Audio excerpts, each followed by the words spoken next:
Have you ever seen a smile that should never exist? I never imagined that one fateful autumn night would unravel everything I thought I knew about fear, reality, and the sinister legends whispered on cold, lonely evenings. But I did, and I've been forever changed. I live on the edge of a forgotten town where the streets seem to hold secrets of the past.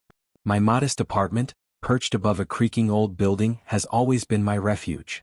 I was a practical person, dismissing ghost stories and urban legends as nothing more than fanciful myths, until that night. It began as a routine walk home along an empty boulevard fringed by gnarled trees whose branches reached out like skeletal hands. The wind was a low, mournful hum, and the fog, thick and impenetrable, clung to every surface.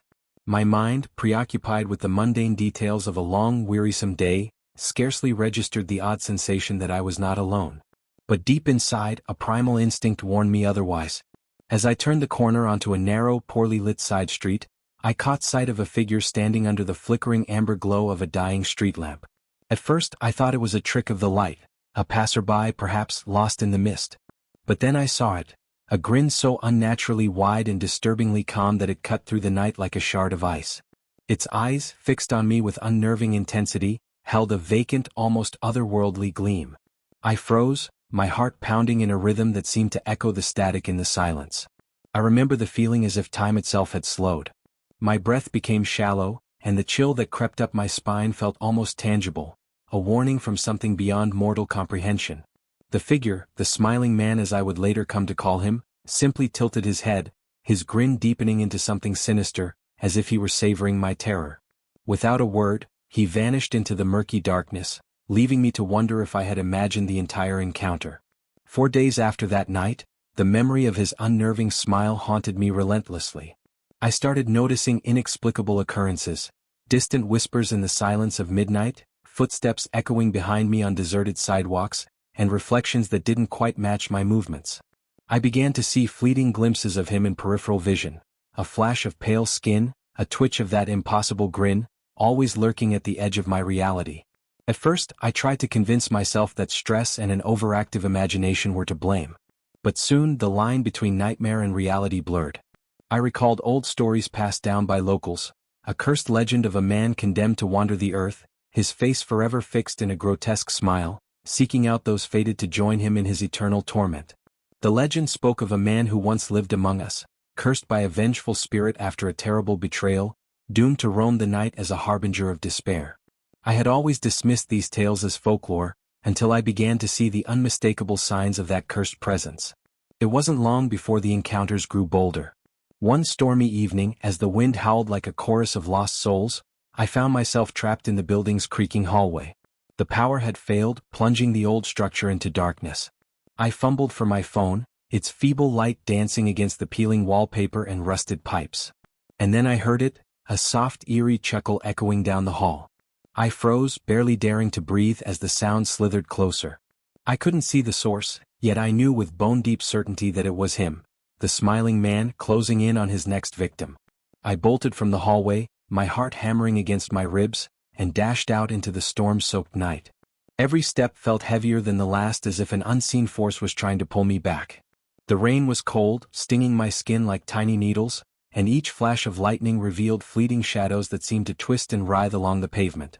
In one such flash I saw him again, standing in the middle of the road, his posture unnervingly still, his smile fixed as if carved into his face. For a brief moment our eyes met. His were empty, devoid of any human warmth or recognition, and I felt as though I were staring into the abyss. In the following weeks, my life descended into a waking nightmare. I tried to share my experiences with friends and neighbors, but my accounts were met with dismissive chuckles and polite nods. Just your imagination, they'd say. Nothing more than an overactive mind, they assured me. Yet every night as darkness fell, the terror returned. I found myself locked in a perpetual state of vigilance, jumping at every creak of my floorboards, every whisper of wind.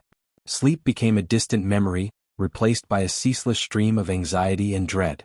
I started researching the history of my town, delving into old newspapers and forgotten records at the local library. The more I read, the more the legend of the smiling man seemed to mirror my experiences. One article, yellowed with age and filled with ominous photographs, described the mysterious disappearance of a man known for his unnerving grin.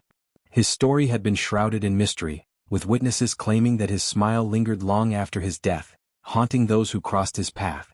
The article mentioned that sightings of him increased during times of personal tragedy, as if his presence was a harbinger of doom. As I pieced together the fragments of these long-forgotten stories, an unsettling realization began to take shape in my mind. Could it be that I was somehow connected to this curse?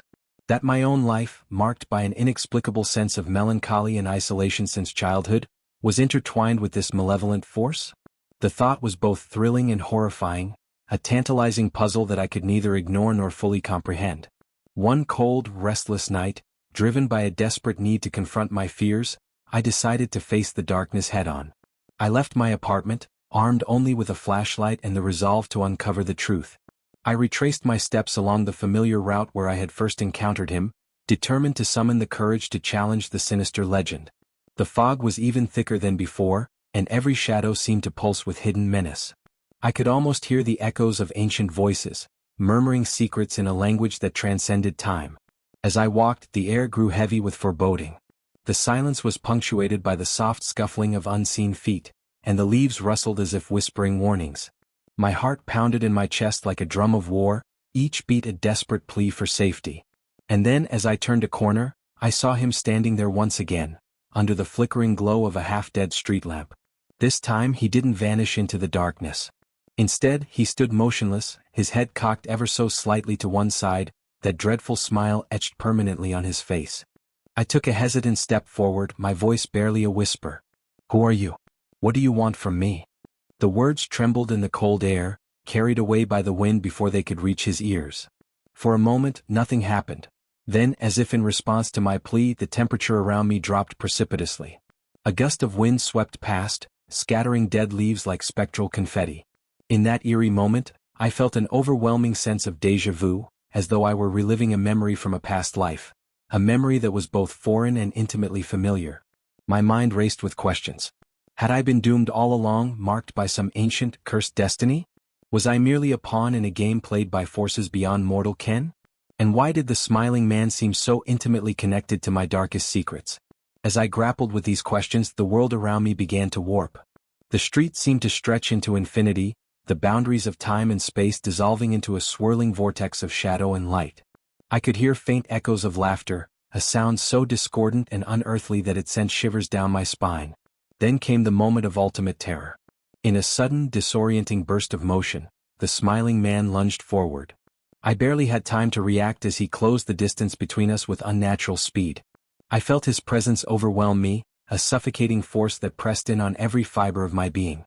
My flashlight slipped from my grasp and clattered to the ground, plunging me into total darkness. In that abyss, his face loomed impossibly close, his grin stretching wider, eyes dark and void of any human emotion. I could feel a coldness seeping into my bones, an icy dread that paralyzed me. In that heart-stopping instant, I thought I saw something else behind him, a flash of a memory I had long repressed. It was as if the smiling man had not only appeared before me but had unlocked a part of my past that I had tried so desperately to forget. I recalled a long-forgotten night in my childhood, a time of unexplained disappearance and inexplicable sorrow. I remembered a figure in the shadows, a presence that I could not comprehend then but now recognized with a sickening clarity. The realization struck me like a bolt of lightning. I had been marked since birth. The curse that bound me to this spectral figure was more than mere coincidence. It was destiny. My mind reeled as the truth crashed over me. I had heard whispers of a cursed lineage in hushed tones, stories of a family doomed to carry an ancient malediction. But I had dismissed them as myth until now. The smiling man was not a random apparition, nor was he a mere trick of the light. He was the embodiment of that curse, a relentless specter that stalked the descendants of a dark, forgotten pact. And as I stood there, trembling in the cold night, I realized with horrifying clarity that I was his next victim. In a moment of desperation, I turned and fled, my heart hammering in my ears as I ran through the labyrinth of deserted streets. I didn't dare look back, though I could feel his presence looming just beyond the periphery of my vision. Every step I took seemed to echo with the weight of inevitability, as though fate itself were chasing me down. I ran until my lungs burned and my legs threatened to give out, the sinister echo of that unearthly laugh propelling me forward even as terror paralyzed every thought. Eventually, I found refuge in an abandoned building on the outskirts of town, a crumbling relic that seemed as forsaken as my own soul. I barricaded the door and sank to the cold, dusty floor, my mind a maelstrom of fear and disbelief. Hours passed in a disjointed haze of panicked thoughts and fevered dreams. I could still hear that laugh reverberating in the depths of my mind, as if the smiling man had implanted it there like a malignant seed. In the darkness of that forsaken place, I began to piece together the fragments of my shattered reality. The old records I had uncovered hinted at a ritual, a desperate attempt by my ancestors to appease a vengeful spirit in exchange for power and protection. But the ritual had gone horribly wrong, condemning us instead to an eternity of torment. The smiling specter was the result of that unholy bargain, a manifestation of guilt and sorrow that had been passed down through generations. I had always felt an inexplicable connection to that sorrow, an unnameable melancholy that set me apart from everyone else. Now I understood, it was the mark of the curse. My thoughts were interrupted by a soft scraping sound at the door. I held my breath, straining to hear any sign of movement. The sound grew louder, more deliberate, until it became impossible to ignore. With trembling hands I approached the door and peered through a crack. The corridor beyond was empty, yet I could sense a presence, a cold, invasive awareness that seeped into my mind. And then I saw it, a faint glimmer of pale skin, a shadowy silhouette that moved with unnatural grace. The smiling man. For a long, excruciating minute, we stared at each other through the thin barrier of wood and despair. His eyes, dark as midnight, seemed to pierce into the depths of my soul. I could almost read my own fears written across his ageless face. In that charged silence, I felt as though I were standing at the threshold of something ancient and inexorable. The curse was not just mine to bear, it was a legacy of pain and sorrow, passed down like a grim inheritance. Then, as if in a final act of defiance, the door burst open with a violent crash. I was thrown backward, my mind splintering under the force of that unholy intrusion. In the chaos, I caught a glimpse of something that defied description. A swirling mass of shadow and light, a figure that defied the natural order of things. It was as if the very fabric of reality was bending, and in that moment, I realized that the curse was far more powerful than any mortal force. I struggled to my feet as the spectral figure advanced, its form shifting and coalescing into that dreadful smile. The air around us crackled with a malevolent energy, and every instinct screamed at me to run, to escape the inevitable fate that awaited. But there was no escape, the curse had chosen me long ago.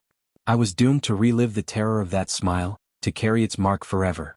In a final, gut-wrenching moment of clarity, I understood that the smiling man was not simply an external terror, but a mirror reflecting my own inner darkness. The curse, it seemed, was not just a punishment, it was a manifestation of the deepest, most inescapable parts of my soul. And as the spectral figure reached out, its cold, insidious touch brushing against my skin, I felt a profound sense of resignation. My fate was sealed, and the terror would continue long after my final breath. I woke up the next morning in a daze, the remnants of my nightmare still clinging to me like a second skin. The night's events felt both impossibly real and disturbingly surreal. I tried to convince myself that it had all been a hallucination, a product of my frayed nerves and the oppressive atmosphere of the cursed town. But as I caught my reflection in a broken mirror, I noticed something that made my blood run cold. A faint, twisted smile played upon my lips, mirroring the expression of that sinister figure. Days turned into weeks, and though I attempted to resume some semblance of normalcy, the curse had embedded itself in every aspect of my life. I became a prisoner of my own mind, constantly haunted by memories of that ghastly grin.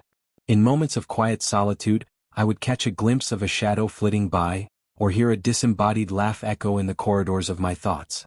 It was as if the smiling man was always waiting, lurking behind the veil of reality, ready to drag me back into the abyss. I began to document every strange encounter, every inexplicable moment, in a desperate attempt to piece together the nature of this relentless terror. I scoured ancient texts and folklore, seeking clues in the dusty pages of history. I learned that many before me had suffered a similar fate, a cursed line of souls doomed to be haunted by a presence that was both a warning and a punishment. The more I delved into the lore, the more I realized that the curse was not limited to a single person. It was a malignant force that could spread like a disease, infecting anyone with the mark of despair. One chilling evening, as twilight bled into night and the world was shrouded in eerie silence, I resolved to confront the curse head-on. I returned to the very street where I had first seen the smiling man, determined to uncover the secrets of his existence once and for all. The night was oppressively still, and the fog seemed to carry voices of its own, murmuring secrets lost to time. I walked with a mixture of dread and grim determination, each step weighted by the knowledge that I might not return. As I approached the corner, the familiar figure emerged from the shadows, as if summoned by my very presence. His grin was impossibly wide, his eyes twin voids that promised only despair. I mustered every ounce of courage and called out, "Why are you doing this to me? What do you want?" My voice trembled in the cold air, swallowed by the oppressive darkness. For a heartbeat there was silence, a silence so deep that it seemed to swallow the sound of my own heartbeat. And then a voice, soft and yet all-encompassing, spoke from the shadows. "You carry the burden of your ancestors. You are the legacy of a broken promise." The words sent a shockwave through my being, each syllable etching itself into my memory with icy precision. In that moment, the truth revealed itself in all its horrifying clarity. The curse was not a random occurrence. It was a meticulously woven tapestry of betrayal, guilt, and vengeance spanning generations. I remembered now the fragments of my childhood, the whispers of forbidden rituals, the shadowy figures in the old family photographs, and the inexplicable sorrow that had haunted me even as a child.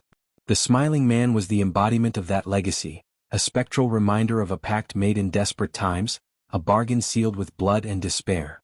But as I stood there, rooted in terror and revelation, a sudden shift in the atmosphere threw everything into chaos. The street began to warp and the boundaries of reality blurred. I found myself staring into a mirror-like void where past and present converged. In the distorted reflection, I saw not only the smiling man but also fragments of my own face, eyes filled with terror and resignation. It was as if the curse had finally forced me to confront the darkest truth, that I was not merely a victim but an integral part of this endless nightmare. The figure advanced, his spectral form merging with the shadows until there was no clear distinction between him and the darkness itself. In that final, shattering moment, I felt an overwhelming sense of inevitability. The curse was not something that could be fought or escaped. It was woven into the fabric of my very existence. With every beat of my heart, I could feel its insidious presence, a reminder that some horrors are eternal. Now, as I sit here, recounting these events with trembling hands and a mind scarred by memories too terrible to fully articulate, I realize that the smiling man's legacy lives on. Every time I catch a glimpse of a shadow in a dark corner, every time I hear that soft, mocking laugh echoing in the silence, I am reminded that my fate is inexorably linked to his. And I know, deep in my soul, that this is only the beginning of a terror that will persist long after I am gone. The curse lingers like an unyielding specter, a constant reminder that some secrets should remain buried, and some smiles are never meant to be seen. I ask you now, dear listener, have you ever felt that inexplicable chill when darkness falls, that subtle whisper that tells you are not alone? What if, in the quiet moments between heartbeats, you too see the ghostly grin of the smiling man lurking just beyond the light? I leave you with this unsettling question, echoing in the silence of your own dark corners. What if the smile you see in the mirror is not your own, and what if it has been waiting for you all along?